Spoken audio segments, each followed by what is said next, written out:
Hello friends, I'm Neha and I'm back again on my channel English Stories with Neha. Today I'm going to be reading a short story for you by Leo Tolstoy. It's called God Sees the Truth But Waits. Leo Tolstoy was regarded as one of the greatest novelists of the world.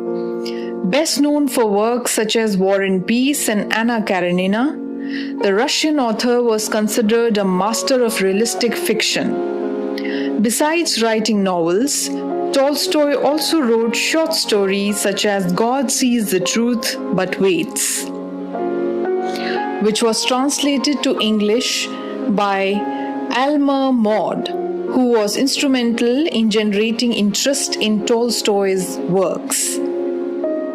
So here we go. The story I'll be reading out to you, God Sees the Truth But Waits.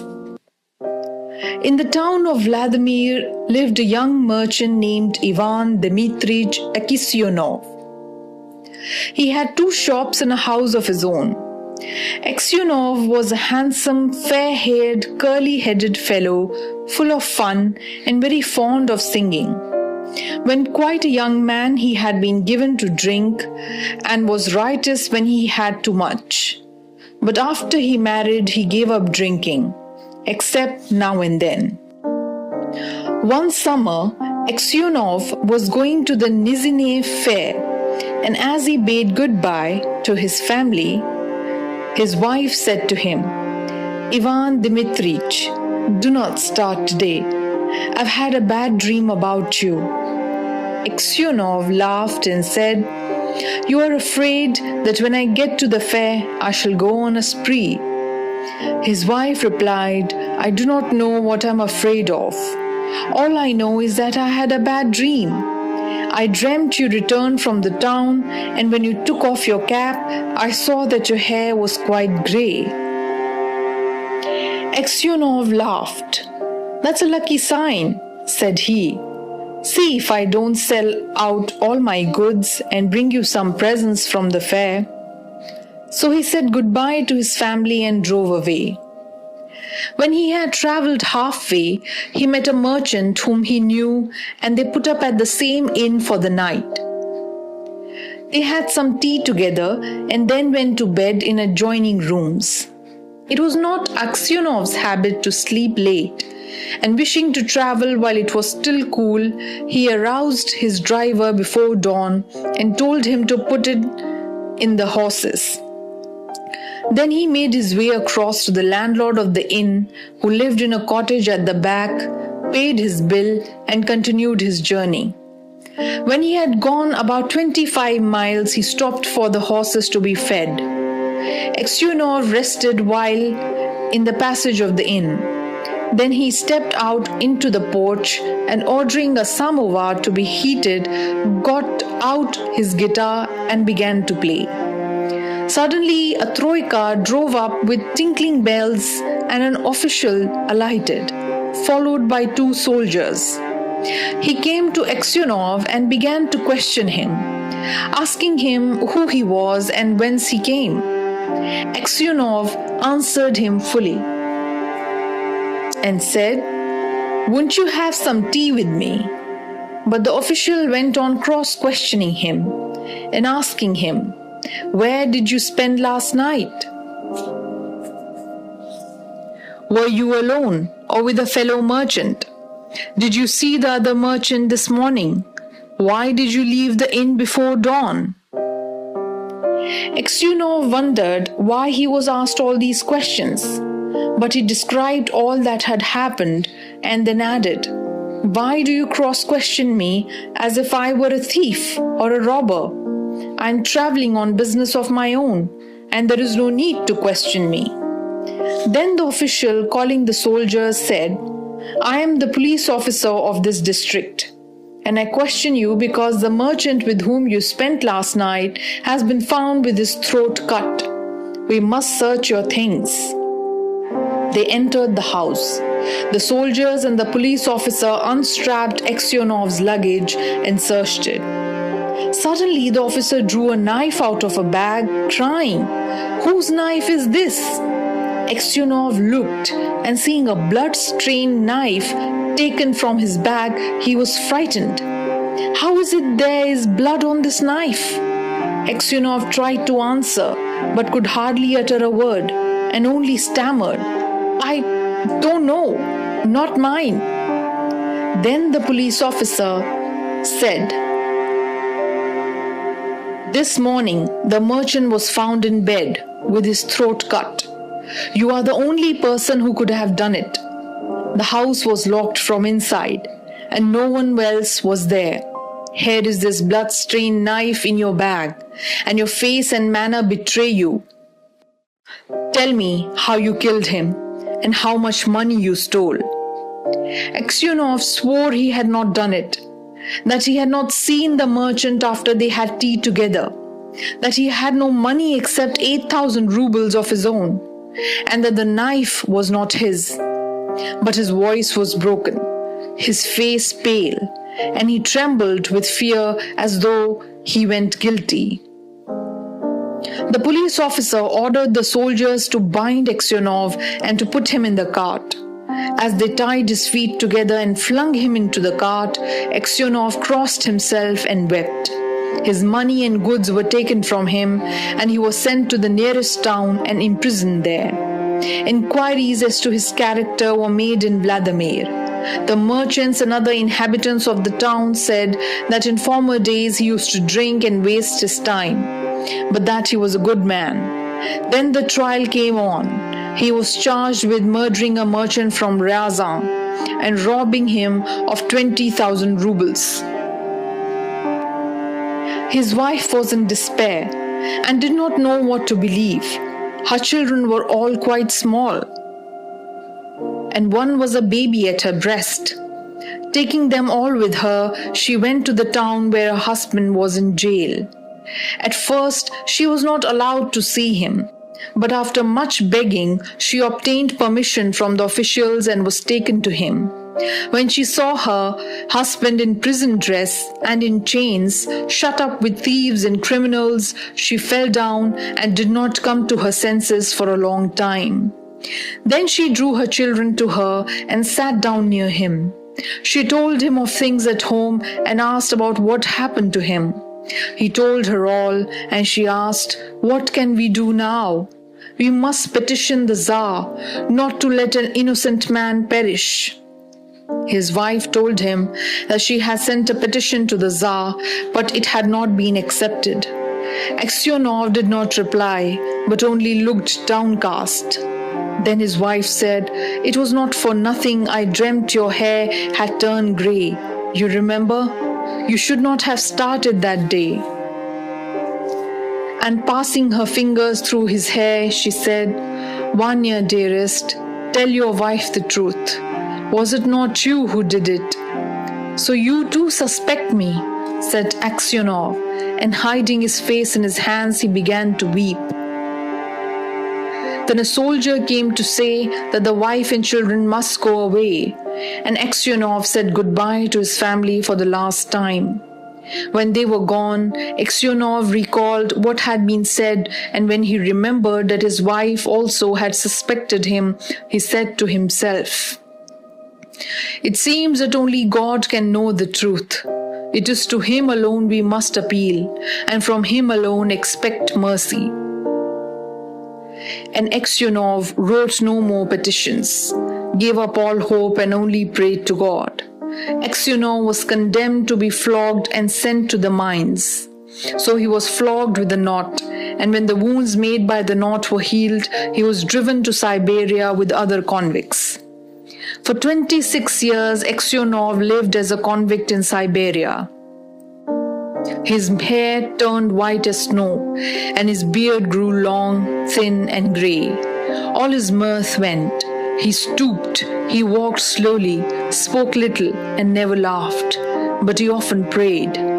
In prison, Aksionov learned to make boots and earned a little money with which he bought the lives of the saints. He read this book when there was light enough in the prison, and on Sundays in the prison church he read the lessons and sang in the choir, for his voice was still good.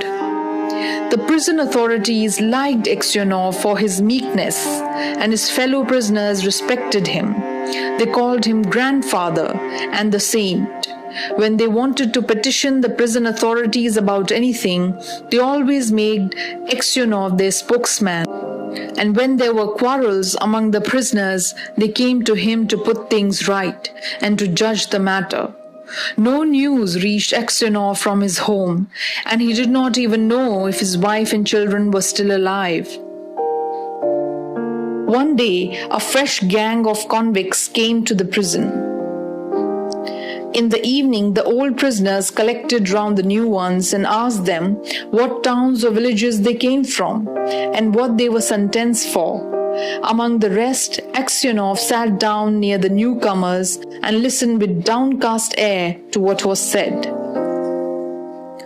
One of the new convicts, a tall, strong man of 60 with a closely cropped grey beard, was telling the others what he had been arrested for. "Well, friends," he said, "I only took a horse that was tied to a sledge, and I was arrested and accused of stealing. I said I had only taken it to get home quicker, and had then let it go. Besides, the driver was a personal friend of mine. So I said, 'It's all right.' 'No,' said they, 'you stole it.' But how or where I stole it, they could not say. I once really did something wrong and ought by rights to have come here long ago, but that time I was not found out. Now I have been here for nothing at all. But it's lies I'm telling you. I've been to Siberia before, but I did not stay long." "Where are you from?" asked someone. "From Vladimir. My family are of that town. My name is Maka, and they also call me Semyonich." Aksionov raised his head and said, "Tell me, Semyonich, do you know anything of the merchants Aksionov of Vladimir? Are they still alive?" "Know them? Of course I do. The Aksionovs are rich, though their father is in Siberia, a sinner like ourselves, it seems. As for you, Granddad, how did you come here?" Aksionov did not like to speak of his misfortune. He only sighed and said, "For my sins I have been in prison these 26 years. "What sins?" asked Maka Semyonich. But Aksionov only said, Well, I must have deserved it." He would have said no more, but his companions told the newcomers how Aksionov came to be in Siberia, how someone had killed a merchant and had put the knife among Aksionov's things, and Aksionov had been unjustly condemned. When Maka Semyonich heard this, he looked at Aksionov, slapped his own knee and exclaimed, "Well, this is wonderful, really wonderful. But how old you've grown, Granddad?" The others asked him why he was so surprised and where he had seen Aksionov before, but Maka Semyonich did not reply. He only said, "It's wonderful that we should meet here, lads." These words made Aksionov wonder whether this man knew who had killed the merchant. So he said, "Perhaps, Semyonich, you have heard of that affair, or maybe you've seen me before." "How could I help hearing? The world's full of rumors, but it's a long time ago, and I have forgotten what I heard." "Perhaps you heard who killed the merchant?" asked Aksionov. Maka Semyonich laughed and replied, "It must have been him in whose bag the knife was found. If someone else hid the knife there, he's not a thief till he's caught, as the saying is. How could anyone put a knife into your bag while it was under your head? It would surely have woke you up." When Aksionov heard these words, he felt sure this was the man who had killed the merchant. He rose and went away. All that night, Aksionov lay awake. He felt terribly unhappy, and all sorts of images rose in his mind. There was the image of his wife as she was when he parted from her to go to the fair. He saw her as if she were present. Her face and her eyes rose before him. He heard her speak and laugh. Then he saw his children, quite little, as they were at that time, one with a little cloak on, another at his mother's breast. And then he remembered himself as he used to be, young and merry. He remembered how he sat playing the guitar in the porch of the inn where he was arrested, and how free from care he had been. He saw in his mind the place where he was flogged, the executioner, and the people standing around, the chains, the convicts, all the 26 years of his prison life, and his premature old age. The thought of it all made him so wretched that he was ready to kill himself. "And it's all that villain's doing," thought Aksionov. And his anger was so great against Makar Semyonich that he longed for vengeance, even if he himself should perish for it. He kept repeating prayers all night, but could get no peace. During the day, he did not go near Makar Semyonich, not even look at him. A fortnight passed in this way. Aksionov could not sleep at night, and was so miserable that he did not know what to do. One night as he was walking about the prison, he noticed some earth that came rolling out from under one of the shelves on which the prisoners slept. He stopped to see what it was. Suddenly, Makar Semyonich crept out from under the shelf and looked up at Aksionov with frightened face. Aksionov tried to pass without looking at him, but Makar seized his hand, told him that he had dug a hole under the wall, getting rid of the earth by putting it into his high boots and emptying it out every day on the road where the prisoners were driven to their work. "Just you keep quiet, old man, and you shall get out too. If you blab, they'll flog the life out of me, but I will kill you first." Aksionov trembled with anger as he looked at his enemy. He drew his hand away, saying, "I have no wish to escape, and you have no need to kill me. You killed me long ago. As to telling of you, I may do so or not, as God shall direct."